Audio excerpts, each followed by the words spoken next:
বাংলাদেশ প্রসঙ্গে দেশটির কেন্দ্রীয় সরকারের পাশে থাকার আশ্বাস দিয়েছিলেন ভারতের পশ্চিমবঙ্গের মুখ্যমন্ত্রী মমতা বন্দ্যোপাধ্যায় ও রাজ্যের বিরোধী দলীয় নেতা শুভেন্দু অধিকারী। পররাষ্ট্রনীতিতে রাজ্য সরকারের মন্তব্য ন্যায়সঙ্গত নয় উল্লেখ করে দুজনেই একই সুরে কথা বলেছিলেন। এরপরেও সংখ্যালঘু ইস্যুর সাথে রাজ্যের আগামী নির্বাচন অনেকটা এই মোড়কেই দ্বন্দ্বে জড়িয়েছেন এই দুই নেতা।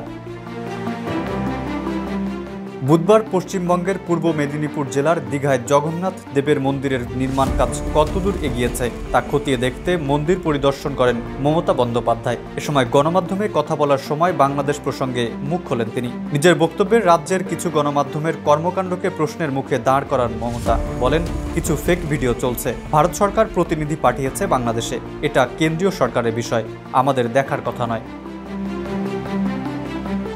এ সময় ভিসা প্রক্রিয়ায় কিছুটা শিথিলতা আনা হয়েছে উল্লেখ করে মমতা বলেন, একমাত্র ওয়ালটন এসি দিচ্ছে 1 বছরের রিপ্লেসমেন্ট গ্যারান্টি। আমি শুনেছি বাংলাদেশে ভিসা আরও বাড়ানো হয়েছে যাতে ওপার বাংলার মানুষ বেশি করে আসতে পারে, আমাদের লোকদেরও ফিরিয়ে আনা হোক যারা আসতে চায়। পুনরায় পররাষ্ট্র নীতির বিষয়ে নিজের অবস্থান পরিষ্কার করেন মমতা।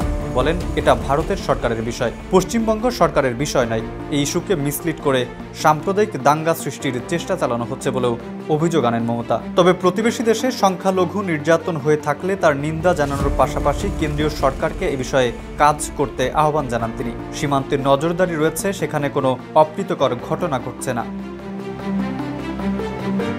তবে মমতার এই মন্তব্যের তীব্র বিরোধিতা করেছেন রাজ্যের বিরোধী দলীয় নেতা শুভেন্দু অধিকারী। বাংলাদেশ প্রসঙ্গে মমতার আচরণ অনেকটা দ্বিচারিতার মতো উল্লেখ করে শুভেন্দু দাবি করেন, মমতা বন্দ্যোপাধ্যায় পশ্চিমবঙ্গের সংখ্যালঘু মুসলমান সম্প্রদায়ের সঙ্গে প্রতারণা করছেন।